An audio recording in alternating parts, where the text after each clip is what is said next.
So, welcome everyone to the Friday session. There is coffee in the back, but I'd ask you to, coffee and donuts in the back. I'd ask you to quietly get that if you need to, because I'd like to, as we've done for the past couple of days, stay mostly on time.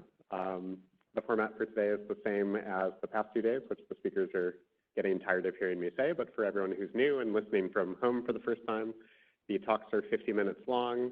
You'll get a yellow card at 15 minutes remaining and a red card at 5 minutes remaining. This is in no way related to soccer whatsoever. There are no fouls or shoes being thrown. At the end of the day today, we'll have a roundtable discussion, and those have been fairly productive, so make sure that you stick around for that. It is my absolute pleasure to introduce our first speaker of the day, Aina Puce from Indiana University. Please give her a warm welcome. Thank you, Peter, and thank you for the invite to speak at this meeting. I've had a wonderful time listening to the talks over the last couple of days and participating in discussions. It's been incredibly intellectually stimulating. So everybody is at home, I hope you've got your coffee and donuts. This is going to be a bit of a wild and crazy ride. I'm going to do something a little bit different, and most of the speakers have done the same. This is what we're going to try and do today. I'm going to give you a little bit of a background and context for the area that I work in, which is face and social information processing. I'm just going to cover some of the basic models to just get us up to speed. And then I'm going to give you a set of opinions. Kind of like, well, not kind of like, not as forceful as Rob Cox did yesterday. I guess I'm still waking up. But there'll be opinions, and I'm raising those because I think that we as a field need to be thinking about how we design experiments and how we record data, because if we're going multimodal, then the onus on us is to really get the front end right when we're doing an experiment. So I'm going to talk a little bit about that.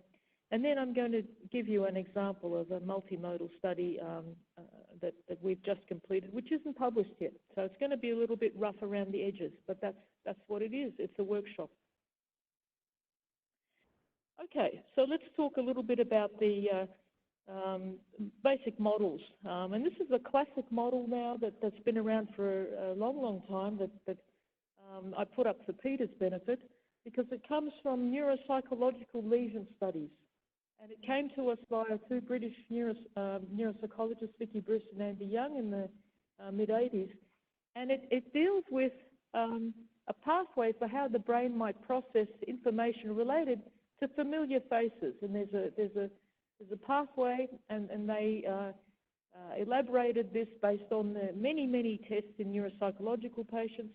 And of course, when we look at a face, it's not just about who it is, it's what it does. And they had this general grab bag here of information processing directed to processing the expression and the dynamic face. And so that was sort of the main our reference frame for a number of years, including when we started doing fMRI studies and, of course, EEG and MEG studies. And then after a whole swag of fMRI studies, Jim Haxby and Aina Gobbini tried to revise that model from the point of view of a neuroanatomical framework. So they had a core system for faces which dealt with those two main dimensions, identity and also expression, and then they ascribed two anatomical pathways to it. And then they also extended the model to deal with details about people that we know, people who are familiar to us, and try to associate structures with those.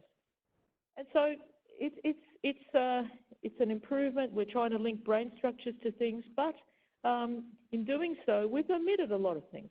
What about things like empathy and other things like that? That doesn't appear there. This is related to familiar processing, the familiar face processing. But we, in everyday life, there are people here in this room whose faces I can't put an identity to.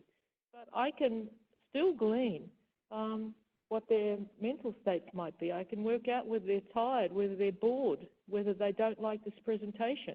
And that's one of the crazy things about doing this workshop, because there are people out there whose faces I can't see. And I have no idea what you're thinking and how you're reacting to what I'm saying. So there's that aspect of it. And this model doesn't deal with that. So what else is wrong with this picture?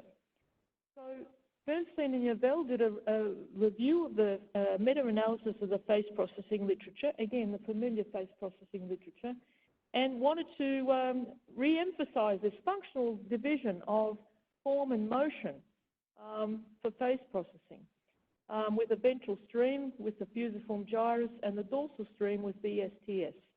And you're probably at this point going to groan and say, well, what's new? We've known this for years, you know, dorsal ventral stream, and it's no accident that we're talking about it at NIH, because Leslie Ungerleider, of course, was and Mort Mishkin were the main proponents of that. So I feel I have to get it in. But it's resurfaced in 2015 because it's resurfaced with a new twist. And the twist is that both streams respond to both form and motion up to a point. And that's the twist on the argument. And so that affects how we should do experimentation in their view. And they advocate the use of dynamic faces. And with the idea that we've got face form information taking this ventral pathway, and then the motion pathway being activated by real and implied motion. So dynamic faces rule, and that's something that we have been doing as a field over the years. And so that brings me to my set of opinions about stimulus choice and experimental design, because it's going to affect how we interpret our data. So the main contentious point that I want to make here, well, I don't think it's that contentious, but we don't see static isolated faces in real life. That's just not how we operate. Yet, in the lab, what do? We have these tasks where faces appear and they disappear out of nowhere. No neck, nothing, you know, often. And that's not really ecologically valid, and that's a real problem. We in the lab have, for many years, since about, well, the late 90s, I've used motion. And we've used different kinds of motion stimuli. I'm going to show you some of these crazy motion stimuli that we use here. We've used impoverished faces to try and get at the essence of their motion. And what is it about the facial motion that drives the brain response? So we've used stimuli like, if I can get my mouse up, like this. And so you're basically focusing on a very basic element. And you look at this impoverished stimulus, and it's amazing how robust and reliable a brain response to stimulus like that is. And everybody who looks at that stimulus will tell you that it's a face, that it's a moving mouth, and we've got another manipulation for the eyes, which I'm not showing. But you debrief subjects after the experiment, and everyone will be convinced that they've seen a face with moving eyes and mouth. And this is just an apparent motion, biological motion stimulus.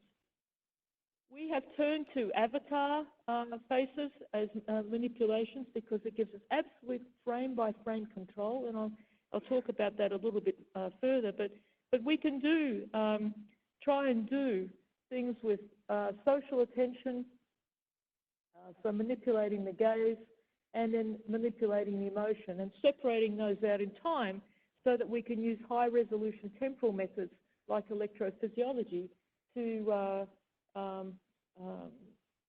gauge the brain responses. And then finally, and of course these stimuli, some of these stimuli, it's hard to make some of these look realistic sometimes, I take that point. Then we can do social attention tasks.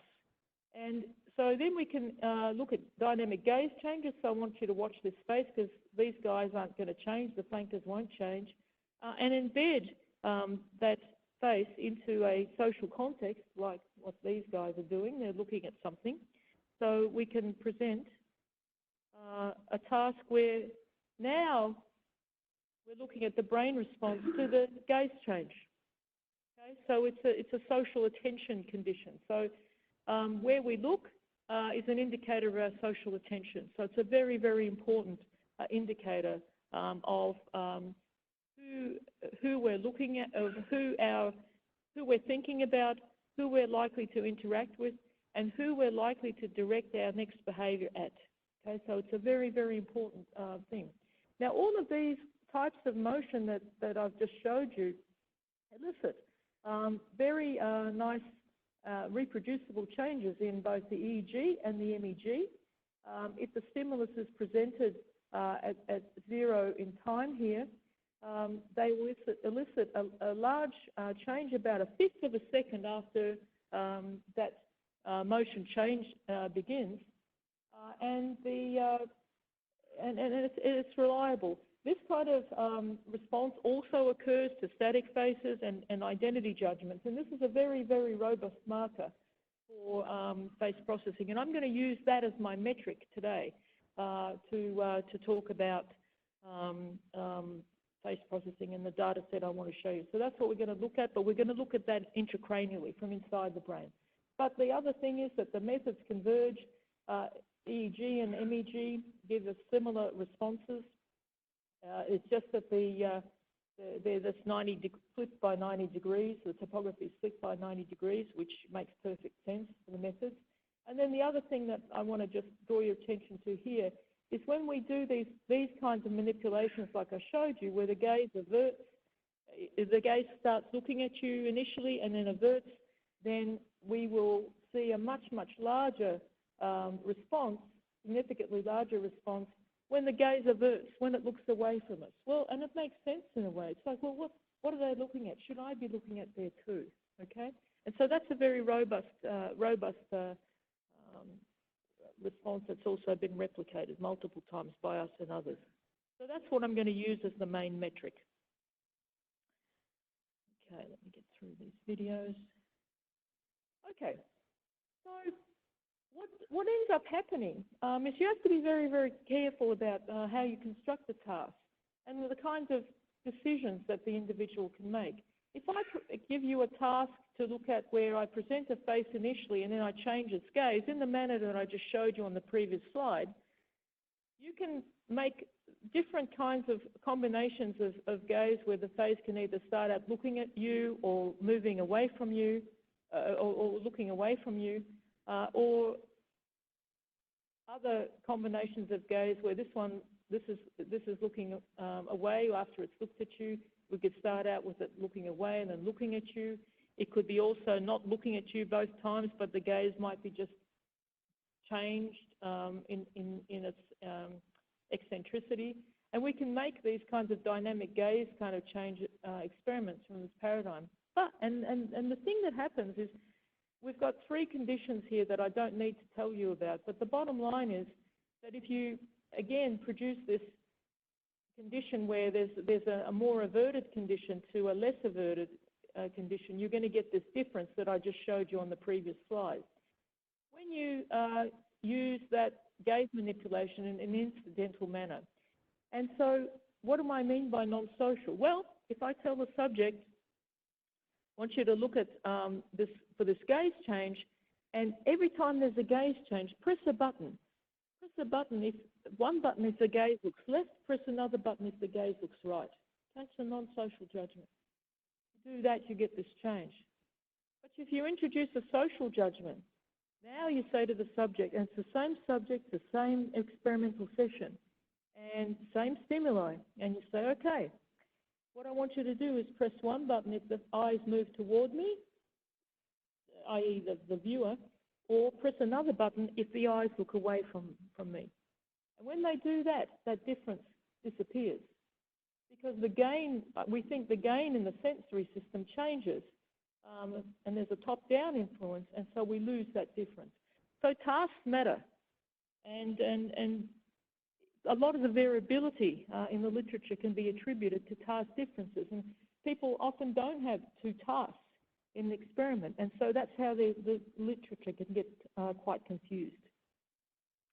There are other things that people don't talk about that I want to just mention briefly. It's an interesting literature. You've got the emotion literature, which is fairly high level. People think about faces forming emotional expressions. You've got the visual perception literature where people are talking about spatial frequencies, luminance and contrast and all these things.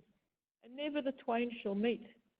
And it's still not clear to people how, when someone sees a dynamic face portraying an emotion, how that actually happens.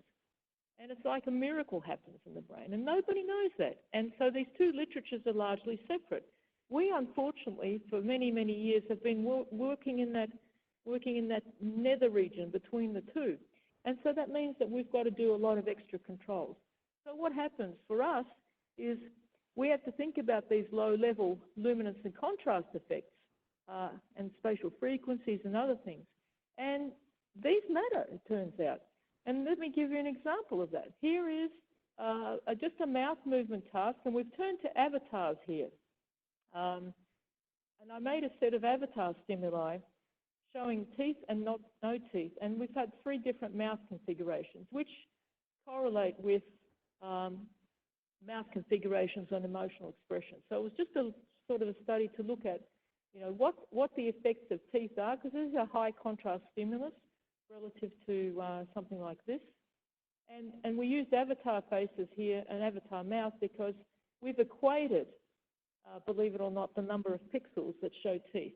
Okay, so so there's no difference in that regard between these stimuli. And when you do that, this is important for emotions such as happiness and fear. You can see somebody smiling at you from across the room. Okay, so that's what I'm talking about, these local luminance and contrast effects that we're sensitive to. It also happens with eye gaze. If I look to the side, if I'm looking to the side, you're seeing a high contrast stimulus. The eye whites here are very, very clearly seen in the human primate eye. Okay, so these things matter. So, and they matter, again, they modulate these sensory responses here. Okay, and so the other interesting thing with this is the brain activity is modulated by this, and subjects also find these stimuli more arousing. If we do arousal and valence ratings on those stimuli, those behavioural ratings will come back and as being more arousing. So how you do these experiments matters, and these low-level controls actually matter. And so that's a real problem in the literature because there's a lot of variability, and it's probably driven by these kinds of things that people haven't thought about. And then the last thing, I started with talking about tasks, and I was talking about social and non-social decisions. The last thing are these implicit versus explicit tasks. And I go back to the point that I made earlier about people running just one experiment and running one task, and then they look at the literature, and then there's a large mess because people have variable findings. Well, again, if you run 2 tasks in the same session on the same subjects, you'll get vastly different results. And let me take you through what I'm going to show you. We have a set of, this is a static face experiment actually, where people are looking at 3 types of faces: a happy, a neutral, and a proud face. Now we're looking at positive emotions. And we had 2 variants of the task. There was one task where the subjects had to actually identify, press 1 of 3 buttons to identify these emotions in the faces that were being presented. That was the explicit task version. And here in the implicit task version, we had a target stimulus. And what we did was we put between the eyes and the mouth a large brown dot somewhere on the face. It's a freckle. Okay? So we said to the subject, okay, if you see a freckle, press the button. Forget about everything else. And we did this task first so that they wouldn't be thinking explicitly about emotions. And when you do that and you look at the activity, which I'm going to animate in 10 millisecond intervals here, you get a very different thing. So watch what happens here. And you'll see that these, this task elicits responses that are a lot larger and they're a lot more prolonged. So take a look. So it goes through the standard sort of face-related stuff, and then there's this persistent period of activity that plays out. Now let me play it again. So this matters. Okay, so this activity is much more persistent. And then you've also got these target effects that you see. So this matters. And you don't really see that until you actually compare things like that side by side. So that's my plea to people, and is to try and use multiple tasks to try and disentangle some of these ambiguities in the literature. And it's not just the face and social information processing literature. The other literature suffers from this as well. And this extends also to fMRI tasks. It's not just EEG and MEG and so on, because people are not varying the stimulus dimensions enough. Makes a difference. So I've gone through issues related to task types, and I'm arguing for multiple level controls and experiments. And if we're going to go to the trouble of doing multimodality data, looking at multimodality data sets, we need to be able to be sure about our data. So that's the end of my opinion and rant phase. Let me now turn to a study of multimodal processing. And this is a study on intracranial EEG and white matter tractography, and trying to integrate the findings. And this work has not been published yet. We hope to put the manuscript out in the next couple of weeks. It has been presented at OHBM, and it involves people from a number of groups in Paris, as well as in Indiana. And it was work that I was involved in when I did a sabbatical in Paris in Nathalie Georges' lab at the ICM. This is the task. It has multiple components. Let me take you through it. It's an apparent motion task. There's a fixation cross. A face appears. It's neutral. It's looking directly at the person. After a period of time, and these are randomized, after a period of time, it'll make an emotion. It can be either fearful or happy, with or without a gaze change. And this is all counterbalanced, and there are 4 conditions. And then, in a Posner-like manipulation, we have a little checkerboard stimulus that comes up. And that's just designed to make sure the subject's paying attention, because these patients are quite tired, they're off medication, they're not feeling good. There's a checkerboard onset 89% of the time, and that's the target stimulus. So they're pressing to most trials, and they've got catch trials where there's no target. So that's the task. This is a task that's been used before on an existing intracranial EEG data set by Josephine Hugen. And so they were looking in these epilepsy patients at the amygdala response to these facial stimuli. And that data set was published, and they had 5 patients, 2 with bilateral placements in the amygdala and 3 with unilateral. And here's our N200 here in the inner contact of the amygdala, and then the dynamic face also produces effects. And so they had just analysed the amygdala data, and so the question was, well, what about the rest of the data? And this is the current study I'm going to briefly tell you about. Let's look at the entire data set, because it's an occipitotemporal kind of implant for trying to find a seizure focus for these drug-resistant seizures. So the electrodes can consist of 4 to 12 recording sites. They're 5 to 10 millimetres apart. And they're placed according to the clinical needs of the patient, so we don't have any say in that. And they were people were implanted from a period of 2012 to 2009 to 2012, and then we did 1 patient in 2018. And then electrodes, we localised where the electrodes were prior to doing any neurophysiological data analysis. They were done on the implants, MRI scans at 1.5 Tesla. These were the post-implants, and then 2 of us looked at each recording site and identified the patient's anatomy. We decided to put the data into 4 regions of interest, which we labelled fusiform cortex, inferior occipital cortex, superior temporal cortex, and inferior temporal cortex. And these are the structures, anatomical structures that compose those groups. And then we also attempted to scrutinise electrodes that we had in the intraparietal sulcus as well. But we didn't have many contacts there, so that wasn't part of the formal analysis in the end. We had 18 patients when we started the data analysis, and we excluded 7 for reasons I'll tell you in a moment.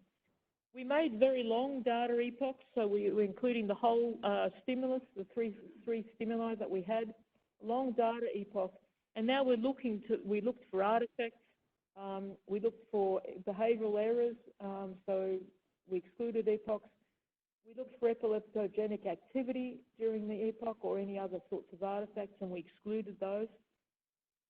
And then because some of these patients had a lot of epileptogenic activity, in fact 6 of them, we didn't have enough trials. We felt we didn't have enough trials to work with. So they were excluded from the analysis, and 1 was excluded because they had very abnormal anatomy as well. So that they would not be able to be grouped with the others. And then we averaged the activity and looked for these the intracranial version of this N170 potential, which tends to occur later in these patients because they're on a cocktail of drugs. We converted them to bipolar forms so we could look at local neural activity, and then we looked at bipolar sites that were responsive to one or the other stimulus using a couple of different criteria, and identified in which ROI there were contacts that responded to both phase 1 and 2, sort of a general kind of a phase response, or to the dynamic phase. And this is where the electrode contacts were. So this is showing you data in each individual patient, color-coded, and across the 4 ROIs that we had. And you can see we had reasonable sampling. It's a bit denser in the right than the left, so we ended up doing our formal analysis on the right side because we think we had enough power there, statistical power. The fusiform cortex was well sampled. We had 120 electrode sites, and the superior temporal cortex was also well sampled with 102. And the inferior temporal cortex, that was at 65 sites, and then the inferior occipital brought up the rear of 36. But you can see there's quite a large variability in the placement of the contacts, and so we had to deal with that variability, and we tried to harness it in a way that we think allowed us to make informative judgments about what's happening, and this is what I'm going to tell you about now. So what we did was, first of all, what I'm showing you here is I'm showing you the sites that are responsive either to only phase 1, to both phases, or to the second phase only, or some that are completely unresponsive to the stimulus. And so these histograms here indicate the number of sites out of the total that we had. Let me see if I can move this out of here. And so on the bottom of the display here, what's represented is this is the Y coordinate, so this is the anterior-posterior dimension, and in each region of interest, the spread, and then this shows within that spread where the sites were across that distribution. So you can see that they're quite distributed, but we've got the actual breakdown of where the electrodes are. And the other point that I want to make here is that if you look at something like this, the fusiform cortex, notice that the bulk of the activity responds to phase 1 or phase 1 and 2, and not so many to the dynamic phase or phase 2. Here, in the superior temporal cortex, proportionally look at the number of sites that are responding to the second phase, and not so much to the static phase, relatively speaking, with proportions. So that was the ITC, and then this was the fusiform. We get the proportion is different. Okay, so I hope that's clear, because that's a main finding, which I'm going to come back to in a moment. Whoops.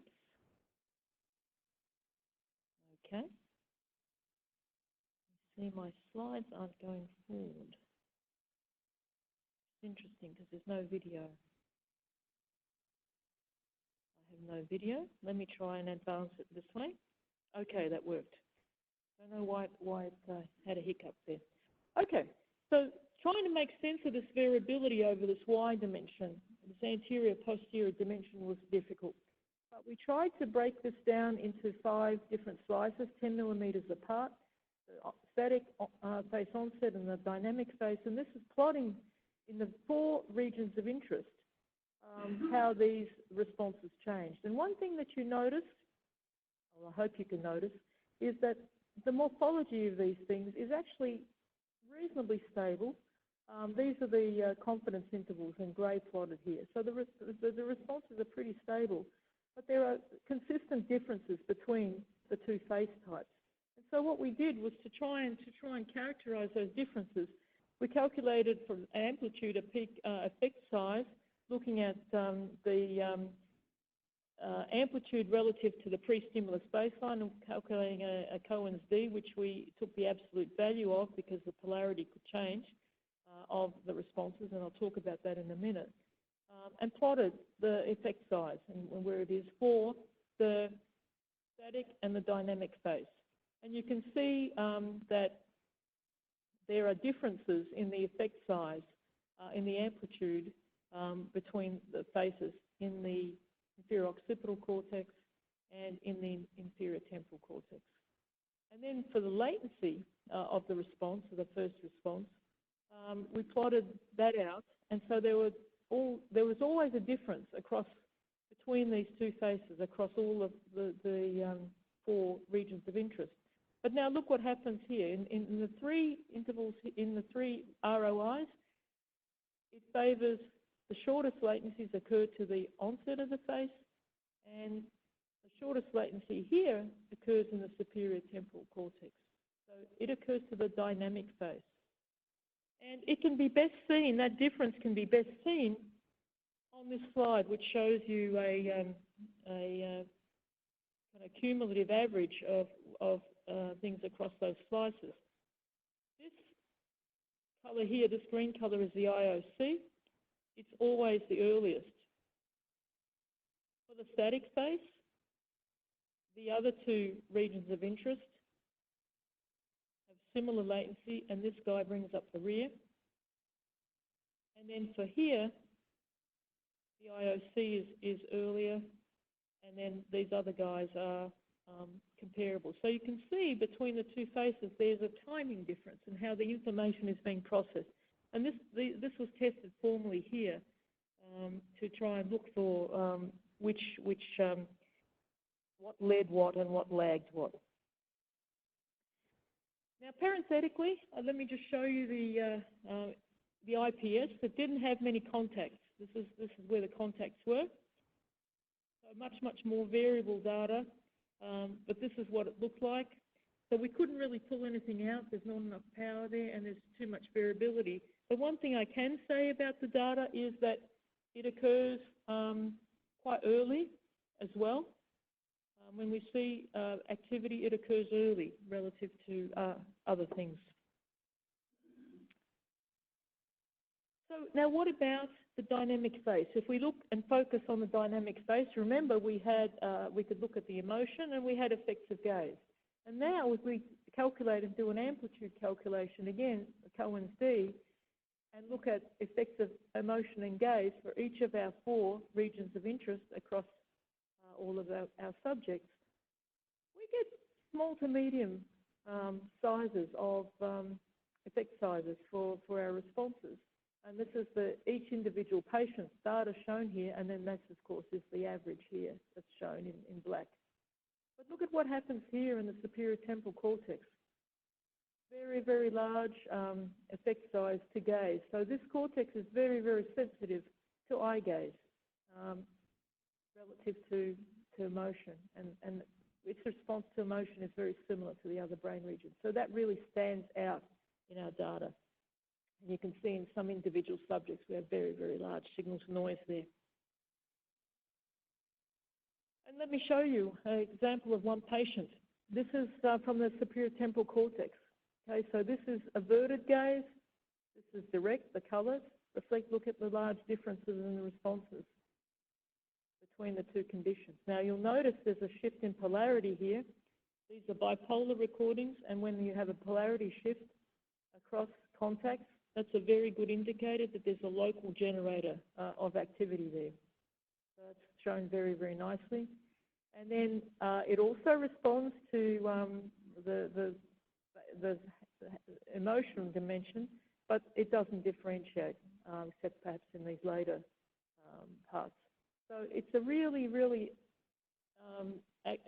large response to the gaze.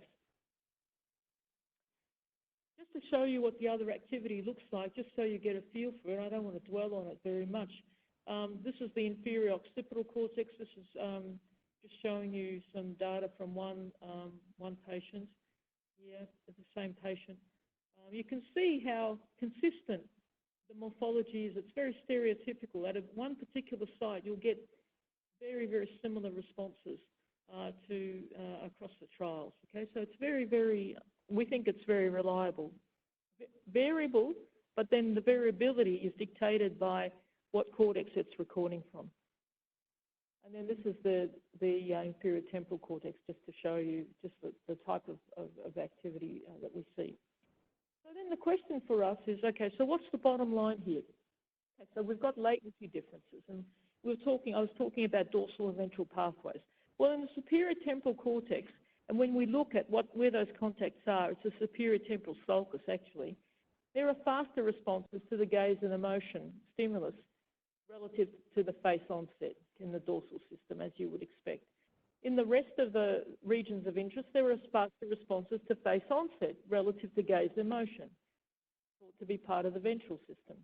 And the other point is that the IOC, the inferior occipital cortex, usually the inferior occipital sulcus, shows the earliest latencies to all stimulus types. So the question we're asking is, well, maybe this is the entry point into the system. With respect to amplitude, in the superior temporal cortex, read STS, large response to gaze, smaller effects to emotion, and even smaller to onset in the dorsal system. And within the other ROIs, moderate responses to all of these stimulus types. So you can see there's a differential behaviour between the dorsal and ventral pathways. And so then the question is, well, what is the likely white matter pathway or pathways that this information is travelling down? And what pathways might the information take? And how do we look for that? Well, we look for white matter analysis, and this is using the methods from Franco Pastilli's lab, from Dan Bullock's work, which has been published. We took those methods. In fact, Dan took and did some data analysis for us without knowing the hypothesis of the study and without looking at the neurophysiological data. And so we used Franco Pastilli's Brain Life platform. It's a cloud-based platform, hybrid cloud platform at Indiana University. It also uses Google and other virtual platforms to analyse the data. It's where the code lived, the data lived, and everything was computed. And we computed, or Dan computed, data using from 1,000 subjects, so the Humon Connectome Project. And the idea was to look at the tractography. Where did these pathways go that are likely to impact these brain regions? And this is what we did. So using the methods Dan had done already, there are 600,000 streamlines per person. These are the limits that were set. So he identified the tracts. And then he had to segment out the various tracts, which they had previously published on, and we extracted the most common posterior white matter tracts. And this approach uses cortical and subcortical anatomical landmarks. And then he generated cortical endpoints for each tract, for each subject. Okay, so there's 1,000 of these. And then we have to put it all together. So then you binarize each voxel in each subject's tract endpoint map. And you say, well, it's 0 if there's no tract there, it's 1 if there's a tract there. And then you sum them to obtain the number of subjects exhibiting endpoints in each 1 millimetre voxel within an eye volume. And then you visualize these tract termination densities relative to the active EEG sites in the patients. So these are some of the tract endpoints. These are 1,000 subjects. This is the color code. We thresholded this at about 150. Okay, so you're going to see everything from about yellow upwards here.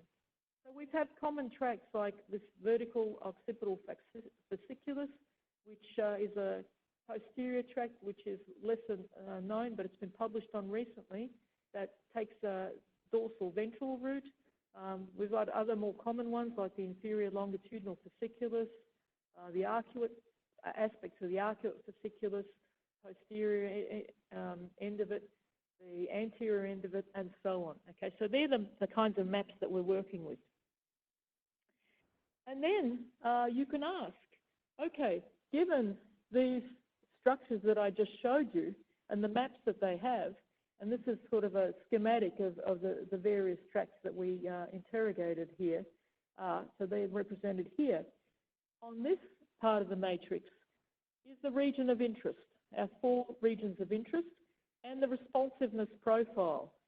Does it respond to both faces or just the first or the second face? And here, with this color scale, we're plotting the portion of active intracranial sites that end up in the termination area for one of these anatomical tracts.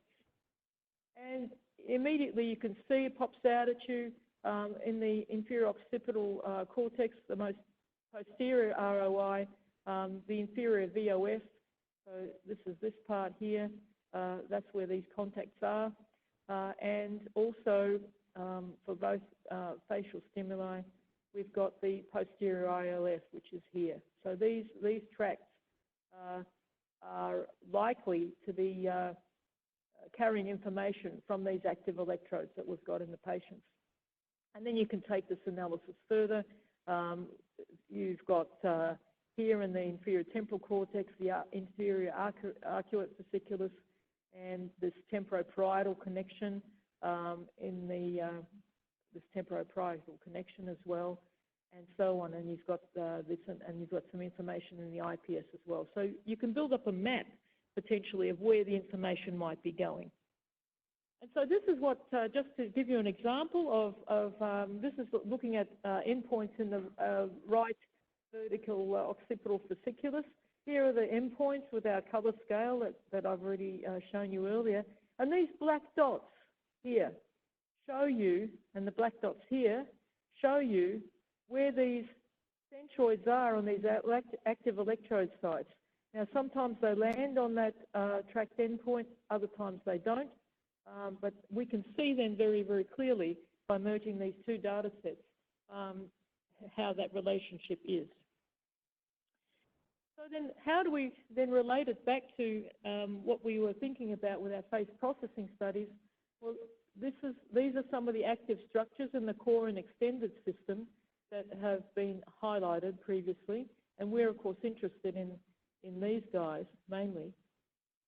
And this is work from Kalinic Spector, where this is a putative, actually no, this is a map of the known white matter pathways between these various structures in the system. So this is work that's been done by her group, and these connections are known. But what was not known was where these other parts like the amygdala, posterior, superior temporal sulcus, and that, how do they connect into the system? And that's what we were trying to target.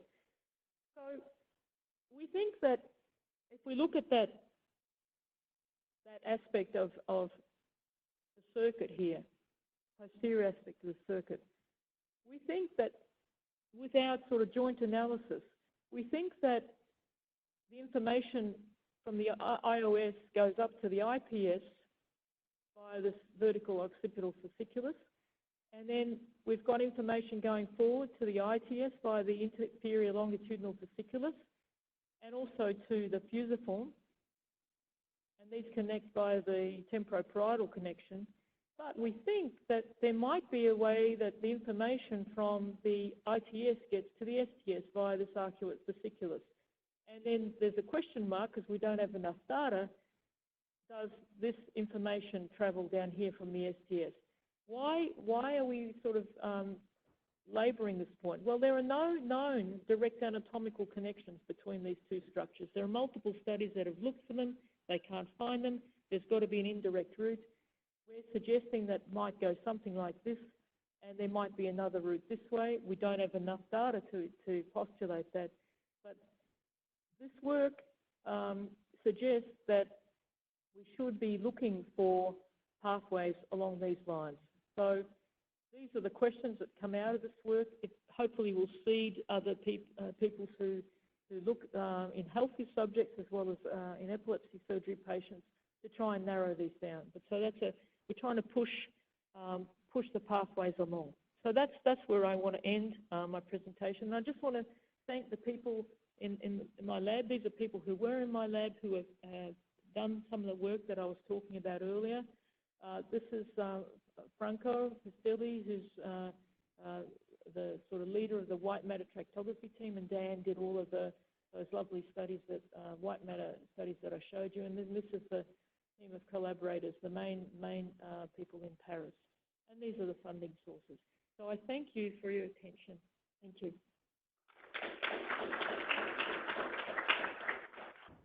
We have time for approximately 2 questions. Please use one of the microphones.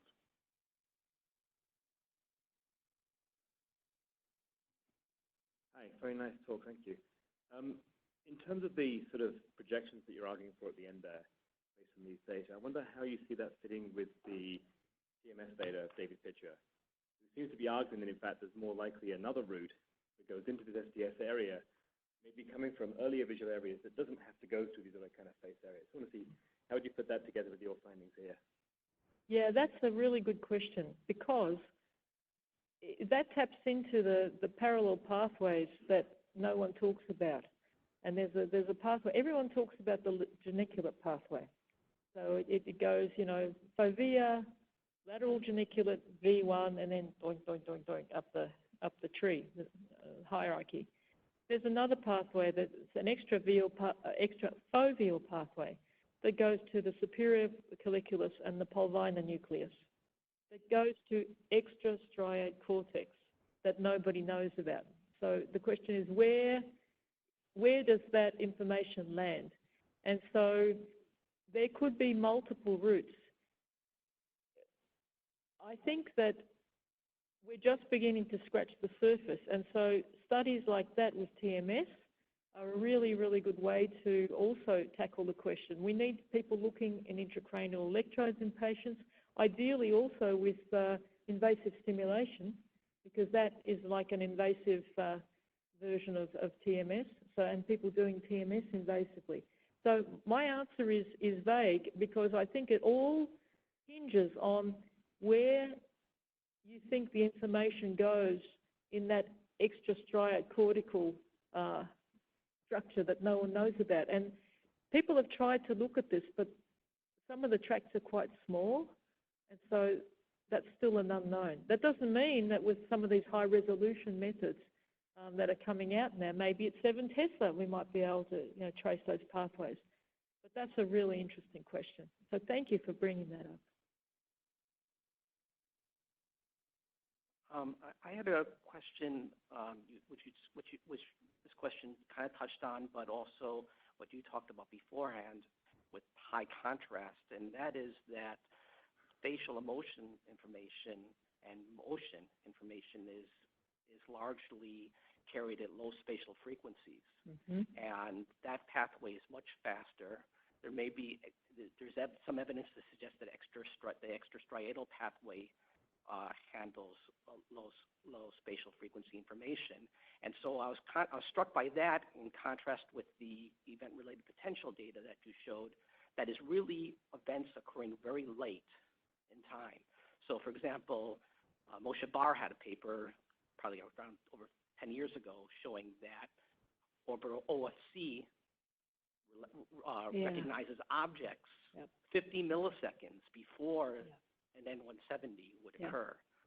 So I was wondering if you could maybe help me square that circle. Yeah, that's a really amazing study that Moshe did. but no one's reproduced that, which is really interesting. I think there are pathways potentially that we don't know about, and that's where these white matter pathway studies are really important. So that's point number one. And I believe Moshe's work, because I think he does really good work, but no one's been able to show that since him. The second thing is, you wonder about and you're absolutely right about these, that extra stride pathway. It would be theoretically faster. Information from the extrafoveal regions of the eye, it's low spatial frequency, it gets sent faster, and it probably goes, we thought, via the amygdala. And that's what that amygdala study that I showed you that's been published tried to find. To their astonishment, they didn't really find that responses were that early in the amygdala either.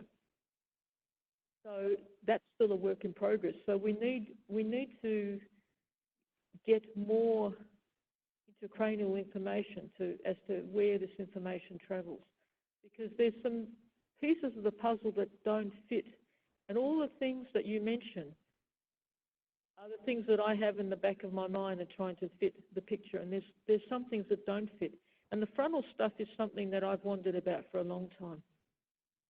So it's an unsatisfying answer to your question, but you're absolutely right. And that goes to show you how much work has to be done in the area. So those of you who are listening online, go to it and do this stuff.